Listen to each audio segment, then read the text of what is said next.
Sister Agnes pulled her black woolen shawl tighter around her shoulders as she descended the narrow staircase to the basement of St. Catherine's Catholic School. The October air in Fairhope, Alabama had turned unexpectedly cold, but down here, beneath the century-old brick building, the chill seemed to come from something other than the weather. "I don't see why Mother Superior insists we clean this room now," muttered Sister Josephine, following closely behind with a bucket of cleaning supplies. "It's been locked for 20 years. What's another month?" "The diocese inspector arrives next week," Agnes reminded her, "and Mother wants every inch of this place spotless." The basement of St. Catherine's had once housed the infamous punishment room, a relic from the 1950s when disciplinary methods were far less enlightened. According to school legend, particularly troublesome children were sent there to reflect on their misdeeds in isolation. The practice had been discontinued decades ago, and the room had remained locked since 1998. Agnes fumbled with the ancient key in the rusted lock. It turned with a reluctant groan. "I hate this place," Josephine whispered. "My first year teaching here, Sister Margaret told me they used to hear children crying down here even when the room was empty." Agnes rolled her eyes. "Don't start with those old stories. It's just a room." When the door finally swung open, the smell hit them first, musty and stale, with an underlying sweetness that reminded Agnes of the funeral parlor where they'd laid her mother to rest. Josephine reached inside and pulled a string, illuminating a single bare bulb that cast long shadows across the space. The room was smaller than Agnes had imagined, perhaps 12 by 15 feet, with no windows and cement walls painted a sickly institutional green. A small wooden desk sat in one corner, covered in dust. But what immediately drew their attention was the shelf along the back wall. Dolls, at least 24 of them arranged in a neat row. Porcelain-faced with glass eyes, dressed in clothes that spanned several decades of fashion. "Why would they have dolls in a punishment room?" Josephine asked, stepping closer. Agnes shrugged. Perhaps they were confiscated items, or rewards for good behavior after punishment. As Agnes moved toward the shelf, the light bulb flickered momentarily, plunging them into darkness before returning. In that brief moment, Agnes could have sworn she saw one of the dolls, a blonde one in a blue dress, blink. "Did you see that?" she gasped. "The light?" "Just old wiring," Josephine replied, already scrubbing at years of grime on the desk. Agnes approached the dolls cautiously. Each one was different, some with curly hair, others straight. Their clothes ranging from 1950s pinafores to 1980s denim. Their faces were remarkably detailed, with tiny painted lips and rosy cheeks. And those eyes, glass orbs that seemed to reflect more than just the dim light of the room. "These should be catalogued before we decide what to do with them," Agnes said, reaching out to touch one. As her fingertips brushed the cold porcelain cheek of the blonde doll, she felt a static shock. The doll's head turned slightly, just a fraction of an inch, toward her finger. Agnes jerked her hand back. "Josephine, this one moved." "Dolls don't move, Agnes," Josephine sighed without looking up. "It's probably balanced oddly. Quote, or maybe there's a spring mechanism." Agnes knew what she'd seen, but she kept it to herself as they worked through the afternoon, dusting and mopping the forgotten space. Neither noticed the small handprints that appeared briefly in the condensation on the cement wall, nor the whispers that echoed just below the threshold of hearing. When they finally left, locking the door behind them, Agnes couldn't shake the feeling that 20 pairs of glass eyes were watching them climb the stairs and waiting for their return. Principal Robert Harwood frowned as he reviewed Sister Annis's report about the basement room. The discovery of the dolls had piqued his interest, though not for the reasons Agnes might have hoped. "And you're certain there were exactly 24 of them?" he asked, adjusting his wire-rimmed glasses. "Yes," Agnes confirmed. "I counted twice." Robert nodded thoughtfully. He'd been principal of St.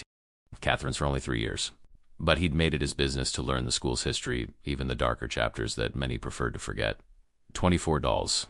24 students who had attended the school during Sister Madeline's tenure as disciplinarian from 1950 to 1961. "I'd like to see them," he said finally. "This afternoon, if possible." Sister Agnes led him down to the basement after the final bell. The cleaning had made little difference to the oppressive atmosphere of the room, though the dust was gone and the floors now shone dully in the weak light. Robert approached the shelf of dolls with academic interest. "Fascinating," he murmured, leaning close to examine them. "Each one is unique. Do you know why they're here?" Agnes asked. Robert hesitated. "There are stories, nothing substantiated, of course." "What kind of stories?" "Sister Madeline had unconventional methods. It was a different time." He picked up one of the dolls, a boy with dark hair and a solemn expression. "The rumor was that she created a doll for each child who spent significant time in this room. A sort of ... proxy." Agnes felt a chill run down her spine. That sounds like some kind of witchcraft. No, no, Robert shook his head. Nothing so dramatic. Sister Madeline studied psychology. She believed children would confide in the dolls, tell them things they wouldn't tell adults. She'd listen through the door. As he spoke, Robert turned the doll over in his hands. On the back of the cloth body, barely visible in the faded fabric, was a name, Michael Thornton. My God, Robert whispered. It's true. Agnes peered at the name. Who is Michael Thornton? Was, Robert corrected quietly. He was a student here in 1954. He died shortly after graduating. A suicide. As if responding to the name, the doll's head swiveled in Robert's hands, its glass eyes fixing on him with an intensity that made him nearly drop it. Did you do that? Agnes gasped. No, Robert said, carefully returning the doll to the shelf with shaking hands. I think we should leave. That night, Robert stayed late in his office, pulling old student records from the archives. 24 names from Sister Madeline's disciplinary logs. 24 children who had spent time in the punishment room. He cross-referenced them with alumni records, obituaries, and local news archives. The pattern was unmistakable. Of the 24, 17 had died before the age of 30. Accidents, suicides, unexplained illnesses. Of the remaining 7, 4 had spent time in psychiatric facilities. Robert was so engrossed in his research that he didn't notice the small figure in the doorway of his office until it spoke. They want to come home. He looked up with a start. Emily Sanders, a third grader, stood there in the dim hallway light. Her eyes seemed unfocused, her voice oddly flat. Emily? What are you doing here? It's after hours. Robert stood, concerned. Quote, They've been waiting a long time, Emily continued, as if she hadn't heard him. They want to come home. Who does, Emily? Robert asked, approaching slowly. Emily's eyes suddenly cleared, and she looked around in confusion. Mr. Harwood, why am I here? Robert escorted the disoriented child to the front office and called her parents. As they waited, he couldn't shake her words, nor the image of those 24 dolls with their watchful glass eyes. They want to come home. But where, he wondered, was home? The following morning, Sister Josephine awoke with a pounding headache and the distinct feeling she wasn't alone in her modest room at the convent. She sat up slowly, squinting in the pre-dawn light. Something sat on her dresser that hadn't been there when she'd gone to sleep. A porcelain doll with red hair and a green dress, one of the dolls from the basement room. That's impossible, she whispered, crossing herself reflexively. She approached it cautiously. How had it gotten here? Had Agnes brought it as some kind of joke? But no, Agnes wouldn't have had access to her locked room. The doll's face seemed different somehow, the painted smile wider, almost mocking. As Josephine reached for it, the doll's head rotated smoothly to follow her movement. Josephine screamed, backing away until she hit the wall. The doll remained motionless now, but its eyes, those glass eyes, seemed to gleam with awareness. When Sister Agnes responded to her cries and entered the room, the doll was gone. I swear it was here, Josephine insisted, her voice trembling. The red-haired one. Agnes led her friend to the dining hall for breakfast, thinking perhaps Josephine needed food and coffee. But as they passed the school's main office, they both froze. Principal Harwood sat at his desk, surrounded by open files and old photographs, and on the corner of his desk sat the red-haired doll. Robert, Agnes called from the doorway, where did you get that doll? He looked up, dark circles under his eyes, suggesting he'd been there all night. I found her outside my office this morning. But look at this. He held up a black and white school photograph from 1956. In the front row sat a solemn-faced girl with light-colored hair and 2 braids. Catherine Miller, Robert said. She spent more time in the punishment room than any other student during Sister Madeline's tenure. The resemblance between the girl in the photo and the doll was uncanny. What happened to her? Josephine asked quietly. She disappeared in 1961, right after 8th grade graduation. They never found her. Robert rubbed his eyes. I've identified all 24 children. Each doll is an exact replica of a student who spent time in that room. This is disturbing, but I don't understand what it means, Agnes said. Robert sighed heavily. Last night, Emily Sanders appeared in my office. She said, they want to come home, I think. I think the dolls are connected to these children somehow. Connected how? Josephine's voice was barely audible. I don't know, but something happened in that room. Something that bound these children to those dolls. He looked at them with haunted eyes, and now they're waking up. Throughout the day, reports came in from around the school. Children speaking in voices not their own. Dolls appearing in classrooms only to vanish when adults entered. The lights in the East Wing flickering in patterns that spelled out words in Morse code, HELPUS. By afternoon, Mother Superior had called an emergency meeting of the staff. As the nuns and teachers gathered in the library, Robert shared what he'd learned about the 24 students and the disturbing pattern of tragedies that had followed them. Sister Madeline left the school suddenly in 1961, he explained. The same year Catherine Miller disappeared. There was an investigation, but nothing was ever proven. What are you suggesting happened? Mother Superior asked, her lined face grave. Before Robert could answer, every light in the building went out simultaneously. In the sudden darkness, a child's voice echoed through the room. She kept pieces of us, it said. Now we're taking them back. When the emergency lights flickered on, the staff found themselves surrounded. On every surface, tables, chairs, bookshelves, sat the dolls from the basement room, their glass eyes watching, waiting. And on the wall behind them, written in what looked horribly like dried blood, were the words, "Open the wall." The police arrived within 30 minutes, but they were ill-equipped to handle what they found at St. Catherine's. Officer Mike Dawson, a 20-year veteran of the Fairhope Police Department, had never seen anything like it. "You're telling me dolls moved by themselves and wrote on the wall?" he asked skeptically, examining the now fading message. "I know how it sounds," Robert replied, "but 28 people witnessed it. Further investigation revealed that the substance on the wall wasn't blood but red clay from the school grounds, mixed with water. The dolls had been returned to the basement room and the door locked, though several staff members reported hearing scratching sounds from inside. While the police photographed the scene and interviewed witnesses, Robert took Officer Dawson aside to share his research on the 24 students. "Jesus," Dawson muttered as he reviewed the files, "and no one ever connected these deaths before?" "They were spread out over decades," Robert explained. "Different causes, different locations. It's only when you see them all together that the pattern emerges." Dawson rubbed his chin thoughtfully.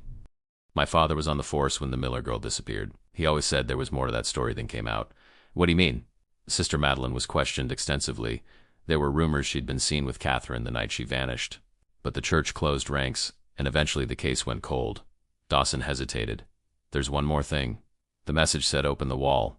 "The original investigation included a search of the punishment room, but my father said they weren't allowed to damage any property." Robert's eyes widened as understanding dawned. "You think Catherine Miller is in the wall?" "I think it's worth checking," Dawson replied grimly. With the school evacuated and crime scene tape surrounding the property, a small team gathered in the basement room.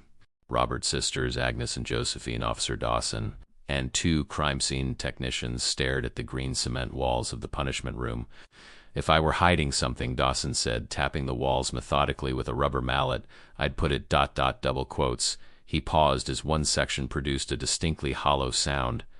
"Here." The technicians carefully began removing the cement surface. Beneath it was a roughly mortared brick wall that didn't match the construction of the rest of the room. As they removed the bricks one by one, a small space was revealed, a cavity about 3 feet wide and 6 feet tall. Inside, wrapped in what had once been a white sheet but was now brown with age, they found the remains of a child. But that wasn't all. Surrounding the body, arranged in a careful circle, were 23 small cloth bundles. Each contained human hair, nail clippings, and a small scrap of fabric. "DNA samples," one technician murmured. "From each child." Sister Agnes crossed herself, tears streaming down her face. "She took pieces of them to make the dolls." That's what the voice meant. As the forensic team worked to document and remove the remains, Sister Josephine noticed something odd about the dolls, still arranged on their shelf.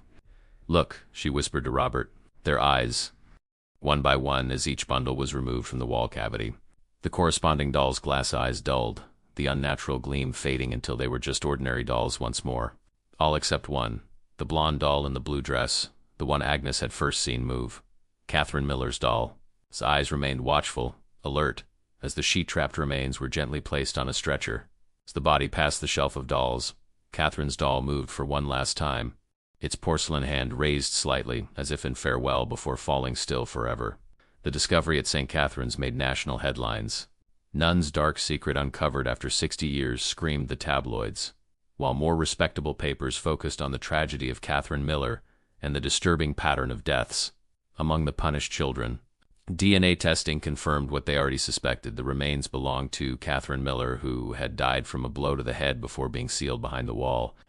The 23 bundles contained genetic material that matched the other children who had spent time in Sister Madeline's punishment room. Sister Madeline herself had died in 1985 in a nursing home in Louisiana, taking her secrets to the grave. But investigators piecing together old records and new forensic evidence began to form a theory of what had happened. It appears Sister Madeline practiced a form of sympathetic magic, explained Dr. Eleanor Wright, a forensic psychologist assisting the investigation. By creating dolls with the children's actual hair and nail clippings, she believed she could maintain control over them, even after they left her care. But why did they die? Robert asked during one consultation. The school remained closed, the students temporarily relocated to neighboring parishes. Psychological trauma has physical effects, Dr. Wright replied. These children endured God knows what in that room. The dolls were just symbols of a deeper manipulation, one that followed them into adulthood. Robert wasn't entirely satisfied with this explanation, but it was the best the rational world could offer. It didn't account for dolls that moved, lights that spelled messages, or children speaking with voices not their own. For those phenomena, people turned to priests rather than police. Father Thomas Collins, brought in by the diocese to perform a blessing of the school grounds, had his own perspective. Objects can absorb negative energy, he told Robert as they walked the empty halls. Sister Madeline's actions created a psychic imprint, if you will. The children's suffering, their fear, their anger, it remained trapped here, bound to those dolls through the physical connection. And Catherine? Robert asked. Father Collins's face darkened. Murder leaves the deepest imprint of all. Her spirit was tied to this place by violence and injustice. So it was... what? A haunting? I prefer to think of it as an echo, the priest said carefully. These events happened long ago, but the ripples they created in the fabric of this place continued. Until someone finally listened, the 24 dolls were cremated in a small ceremony attended by surviving family members of the affected children. Catherine Miller's remains were given a proper burial beside her parents. The punishment room was sealed permanently, the entrance walled over and plastered. Slowly, life at St. Catherine's returned to normal, or as normal as it could be after such revelations. Some parents withdrew their children. Others were drawn by the school's commitment to transparency and reform. The story faded from the headlines, replaced by newer tragedies and scandals. But for those who had been directly involved, things would never be quite the same. 6 months after the discovery, Sister Agnes sat in her classroom after hours, grading papers. The school was quiet, most of the staff and students long gone for the day. As she worked, she became aware of a subtle change in the air, a drop in temperature, a stillness that seemed almost expectant. She looked up to find a young girl standing by the door. For a moment, Agnes thought it was one of her students. But there was something off about the girl's appearance. Her clothes were outdated, her hairstyle reminiscent of photos from the 1950s. "Can I help you?" Agnes asked, her voice catching.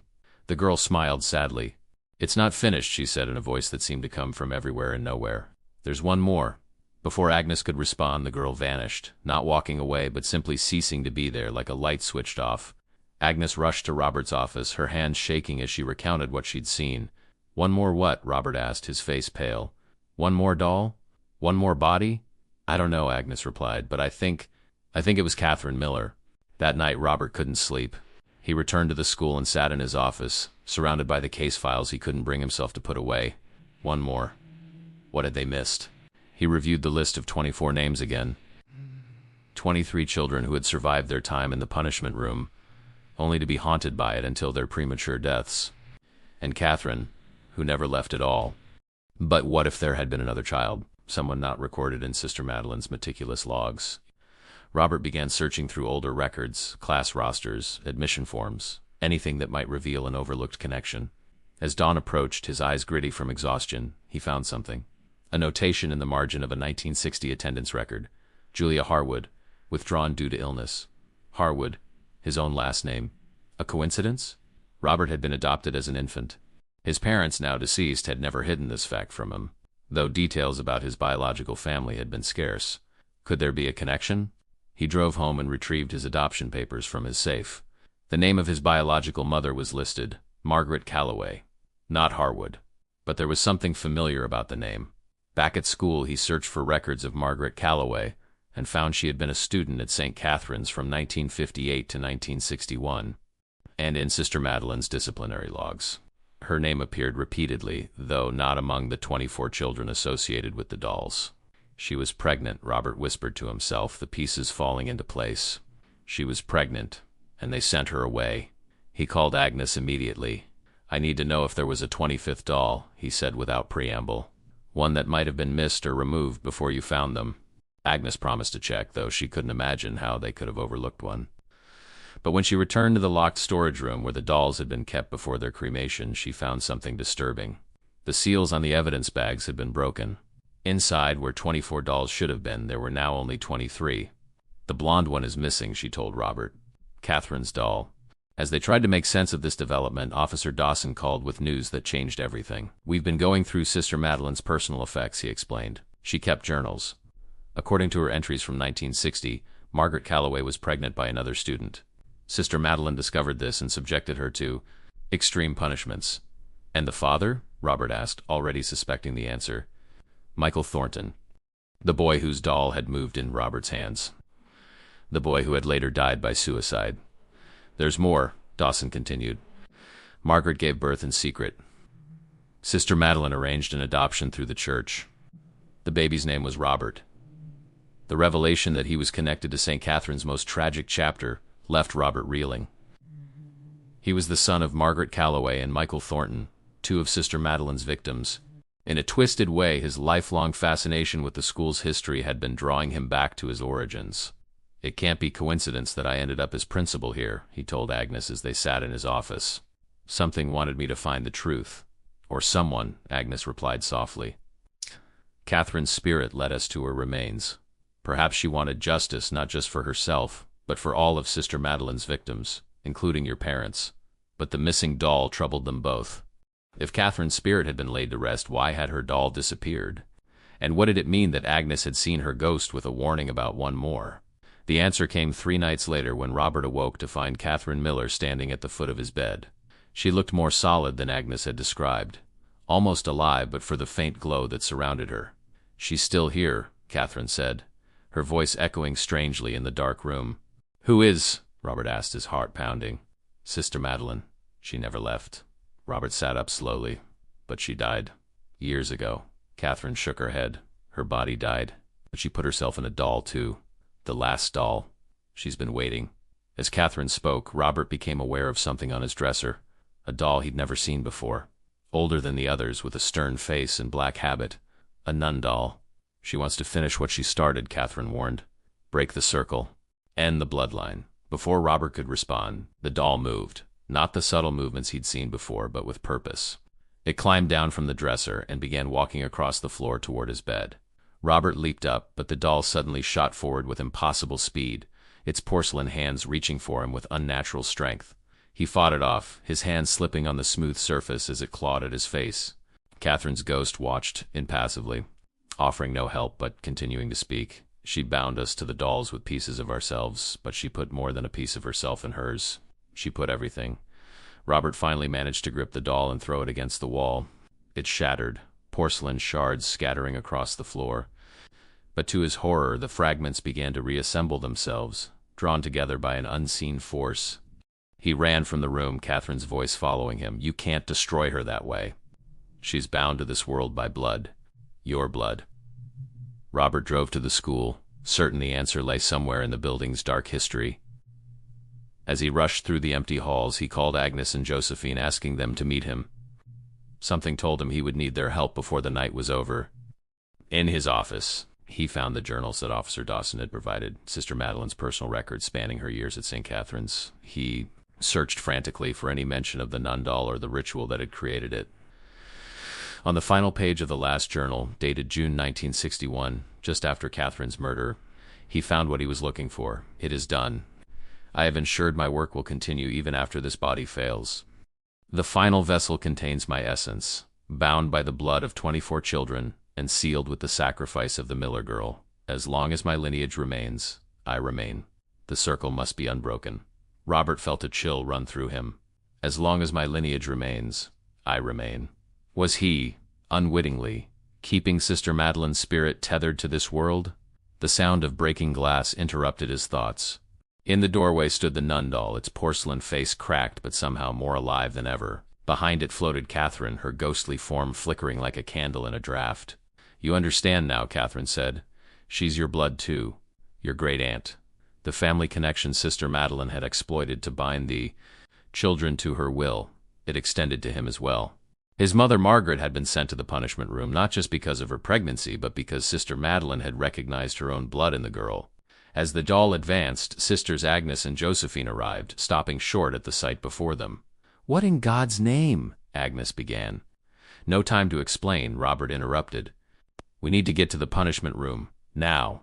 The four of them raced down to the sealed entrance of the punishment room, the nun doll pursuing them with unnatural speed. Its porcelain feet clicked against the tile floors like insect legs, the sound echoing through the empty halls. "Why are we going to the room?" Agnes panted as they descended the stairs to the basement. "It's where her power is strongest," Robert explained, "but also where she's most vulnerable. It's where the circle was created." The wall that had been built to seal the punishment room stood before them, fresh plaster still visible around the edges. Robert grabbed a fire extinguisher from a nearby wall and began hammering at the plaster, creating a hole large enough for them to climb through.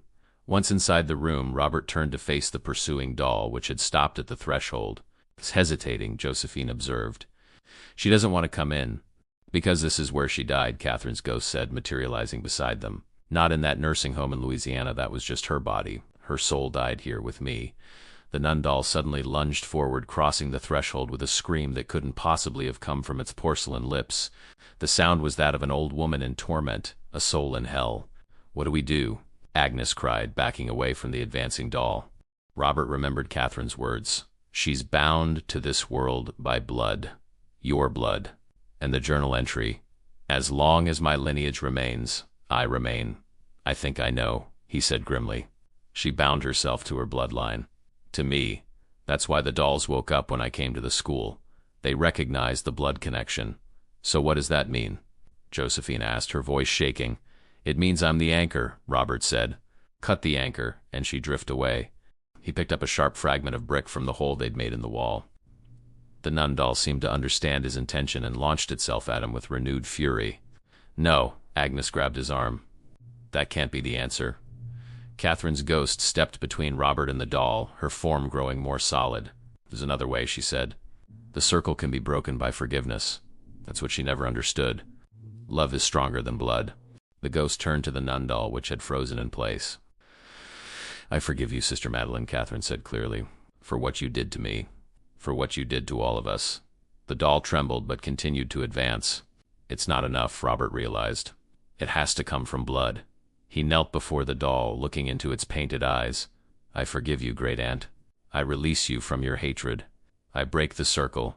The nun doll stopped moving, its porcelain face beginning to crack. But then it lunged forward once more, its hands reaching for Robert's throat. Agnes stepped forward. "In nomen Patreus et Filii et Spiritus Sancti," she intoned, making the sign of the cross. "I call upon the power of Christ to cleanse this place." Josephine joined her, the two nuns forming a circle around Robert and the doll. "We forgive you, Sister Madeline," they said together. "We release you from your sin and pain." A blinding light filled the room, emanating not from the ghost or the doll, but from the very walls of the punishment room. The green cement seemed to melt away, revealing thousands of tiny handprints pressed into the material beneath, each one a silent testament to a child who had suffered there. The nun doll collapsed, its porcelain body crumbling to dust. From the pile of shards rose a column of black smoke that twisted and writhed like a living thing, shrieking with a voice that made them cover their ears in pain. Then Catherine stepped forward and touched the smoke with one translucent hand. "It's over," she said simply. The smoke dissipated, drifting away in tendrils that faded to nothing. Catherine turned to Robert, her form already beginning to fade. "Thank you," she said. "Now we can all go home." One by one, the handprints on the walls began to glow with a soft light. As each illuminated, a small figure appeared briefly, the ghostly form of a child, smiling in relief before vanishing like mist in sunlight. 23 children, finally free. Catherine was the last to go. She looked at Robert with eyes that held decades of waiting. "Your parents are at peace too," she told him. "They've been waiting for this. For you." Then she was gone, leaving the four of them alone in what was now just an empty room with crumbling walls.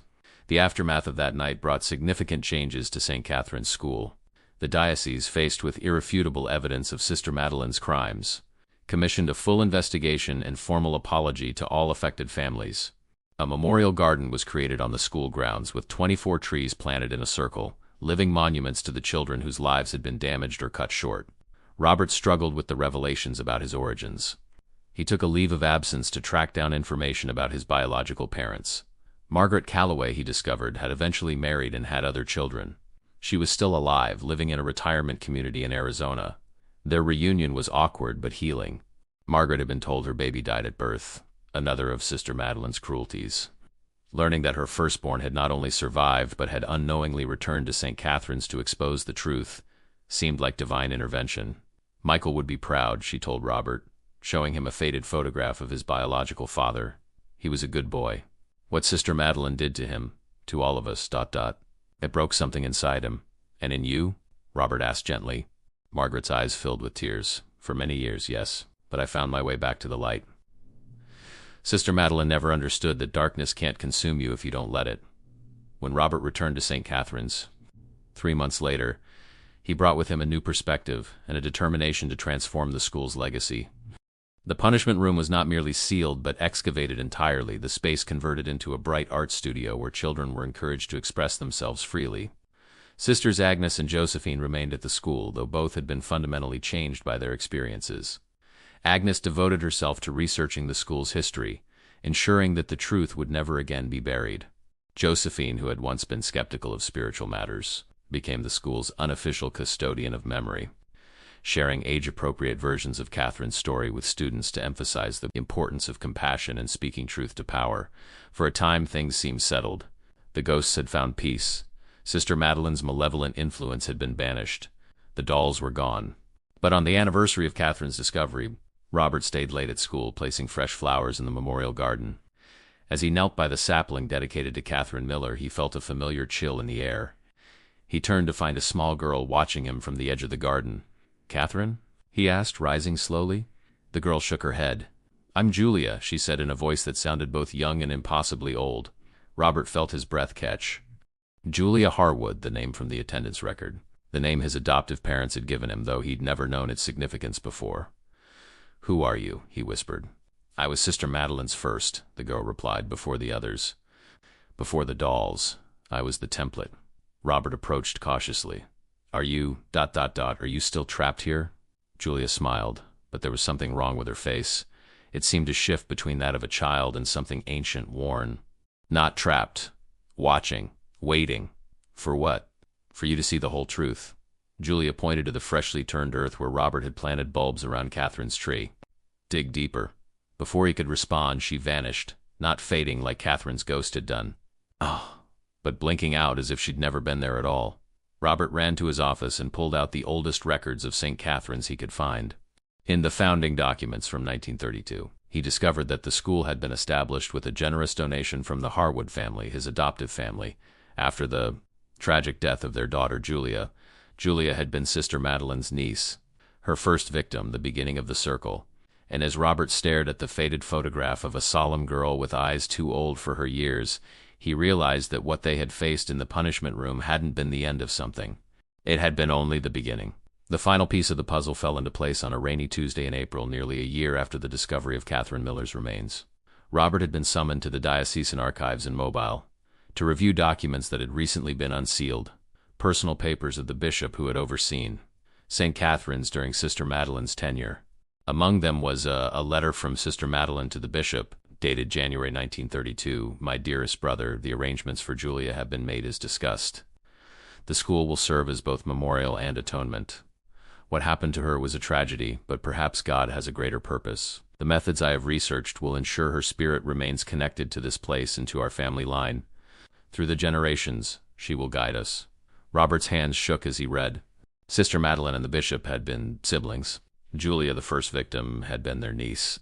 His adoptive family, the Harwoods, had been chosen specifically because of their connection to Julia. It had never been about Sister Madeline at all. The nun had merely been a conduit for something older, something that had taken root in the grief-stricken family and grown into a twisted belief system that spanned generations. When Robert returned to Fairhope, he went directly to St. Catherine's despite the late hour. The school was dark, the halls silent as he made his way to the memorial garden. Julia was waiting for him there. "Now you know," she said, her form more substantial than before, less like a ghost and more like a memory given flesh. "You're not trapped," Robert said slowly. "You're not a victim. You're what's kept this going all along." Julia smiled, and in that smile Robert saw the familiar features of his own face, the family resemblance that had been hidden through generations of careful manipulation. Not me, Julia corrected. What's inside me? What's inside all of us? The darkness that feeds on pain and fear. What do you want? Robert asked. The same thing I've always wanted. To continue. Julia gestured to the circle of trees. 24 vessels. 24 potential hosts. One will be chosen to carry the legacy forward. Robert felt a cold certainty settle over him. And that's why you've shown yourself to me. You want me to choose. You are the custodian now, Julia confirmed. As Sister Madeline was before you and others before her. The circle continues. For a moment, Robert could almost see it. The unbroken chain stretching back through time. Each generation feeding the darkness to the next.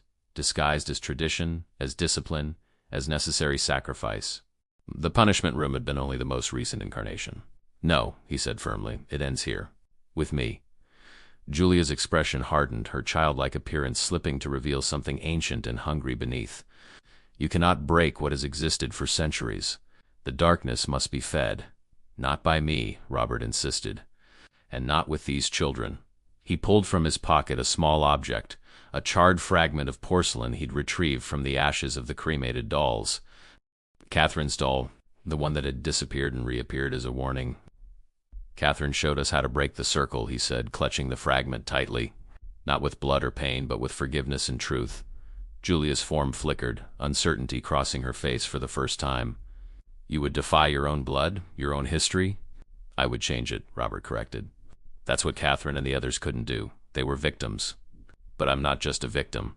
I'm the heir to this darkness, which means I have the power to reject it. He placed the porcelain fragment at the center of the memorial circle and began to speak, not an exorcism or a prayer, but a simple acknowledgement of truth. I see the pattern that has bound this place. I recognize the darkness that has passed through generations of my family. I accept responsibility for ending it, not through punishment or pain, but through awareness and choice. As he spoke, the trees in the circle seemed to stir, though there was no wind. From each one emerged a faint glow, like the handprints that had appeared in the punishment room. Julia watched, her form growing less distinct. They're listening, she said, her voice now tinged with something like wonder. They've never listened before, because no one spoke to them, Robert replied. Only for them or at them. Sister Madeline thought she controlled them, but she was just another link in the chain. The glowing forms grew brighter, taking shape not just the 24 children from the punishment room, but others. Dozens, perhaps hundreds, stretching back through the decades of St. Catherine's existence. Julia looked at them, really looked, perhaps for the first time. Her expression changed, softened. I forgot, she whispered. I forgot they were real. We all did, Robert said gently. That was the true power of the darkness. Not the dolls or the rituals, but the forgetting. The ability to see people as things. He extended his hand to Julia, not in fear or defiance, but in simple recognition, including you. You were a child once before you became a symbol.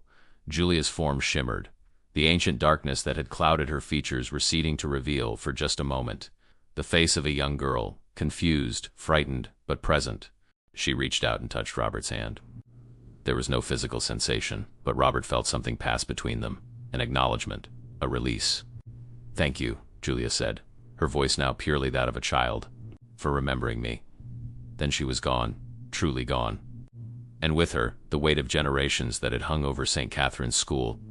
The ghostly figures lingered a moment longer, each one looking at Robert with what might have been gratitude before fading away like morning mist. Last to go was Catherine Miller, who smiled at him with a peace he hadn't seen before. It's finished, she said simply. The circle is broken, then she too was gone, leaving Robert alone in the garden with 24 young trees and the first light of dawn breaking over Fairhope. The darkness that had haunted St. Catherine's for nearly a century was finally laid to rest. Not through destruction or vengeance, but through the simple, profound act of seeing the humanity in those who had been reduced to symbols and shadows. As Robert walked back to the school building, he felt lighter than he had in months. The past couldn't be erased, but it could be faced. The truth couldn't change what had happened, but it could prevent the same patterns from repeating. And sometimes the most powerful act of exorcism was simply to remember, to restore names and faces and stories to those who had been forgotten. The dolls with the moving eyes had been only symptoms of a deeper affliction, the human capacity to look away, to forget, to reduce others to objects. Quote, the real healing had begun when they'd finally truly looked back.